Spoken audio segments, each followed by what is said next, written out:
Houthi Yaman melakukan operasi militer yang menarget kapal tanker minyak Israel pada Minggu 31 Agustus 2025.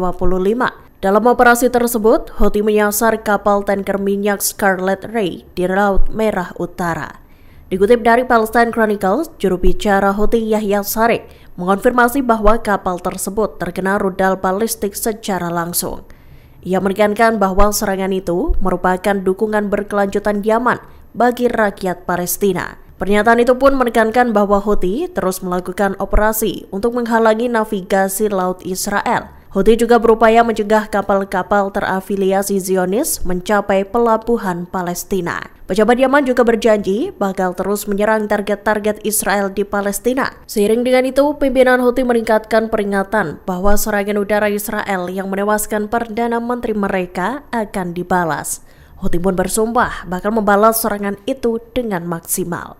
Warga Gaza diiming-imingi paket kompensasi senilai $5.000 atau sekira 80 juta rupiah. Namun mereka harus angkat kaki dari Gaza. Tak hanya itu, warga yang meninggalkan Gaza juga akan menerima token digital sebagai ganti hak atas tanah. Nantinya, token tersebut bisa ditukar dengan kepemilikan rumah baru di masa depan. Dikutip dari Tribun News, Selasa 2 September 2025, iming-imingan dana itu ternyata berasal dari Presiden Amerika Serikat Donald Trump. Ia disebut tengah menyiapkan rencana untuk mengubah Gaza menjadi pusat wisata. Dilaporkan The Washington Post, disebutkan bahwa Gaza akan direkonstruksi menjadi kawasan wisata dan pusat teknologi modern. Ambisi ini terungkap selesai sebuah dokumen Gaza Reconstruction, Economic Acceleration and Transformation Trust milik Trump bocor ke publik. Adapun dijelaskan bahwa tawaran kompensasi itu mencakup subsidi sewa 4 tahun serta subsidi pangan selama 1 tahun. Menteri Keamanan Nasional Israel Itamar Ben-Gvir dilaporkan telah mengizinkan warga Zionis untuk memperoleh lisensi senjata khusus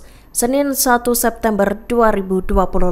Tak tanggung-tanggung, izin itu diberikan pada sekira 100.000 warga Israel. Tindakan Ben-Gvir ini dinilai sebagai bagian dari kebijakan kontroversial Israel. Pasalnya, Israel berupaya mempersenjatai warganya untuk mengusir penduduk Palestina dari rumah-rumah mereka. Dikutip dari Tribun News, hal ini berarti sekira 100.000 warga Israel tambahan akan memenuhi syarat untuk memperoleh lisensi senjata api pribadi. Dilaporkan, Ben-Gvir menyatakan bahwa Kiryat Gat, Kiryat Malaki, Khan Yavne, Megiddo, dan Telmon bergabung dengan kota-kota yang diperkuat keamanannya melalui perizinan senjata api. Ben-Gvir sesumbar tindakannya itu akan menyelamatkan banyak warga Israel.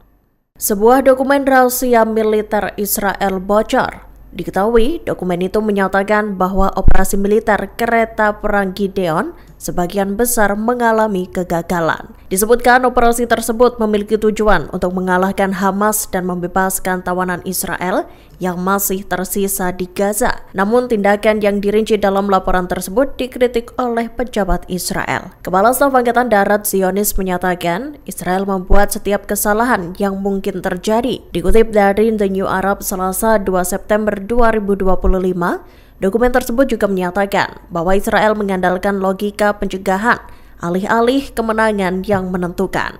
Ditunjukkan pula bahwa pasukan Zionis telah gagal membebaskan sandera dan melumpuhkan Hamas. Laporan Israel yang bocor itu juga merinci kegagalan lainnya.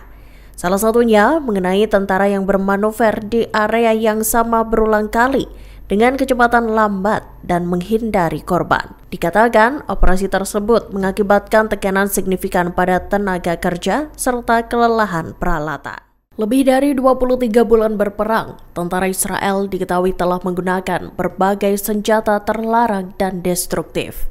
Alat terbaru yang digunakan Israel dalam serangannya adalah robot bom. Dilaporkan kendaraan lapis baja tua Israel diisi dengan sekira 5 ton bahan peledak. Kendaraan itu kemudian dipandu dari jarak jauh menuju ke area pemukiman. Dikutip dari Pars Today, Selasa 2 September 2025, robot itu diledakkan secara otomatis maupun dengan drone. Disebutkan, robot bom tersebut dapat menghancurkan hingga radius hampir 300 meter persegi. Di awal perang, tentara Israel menggunakan jet tempur F-16 dan bomber memandu.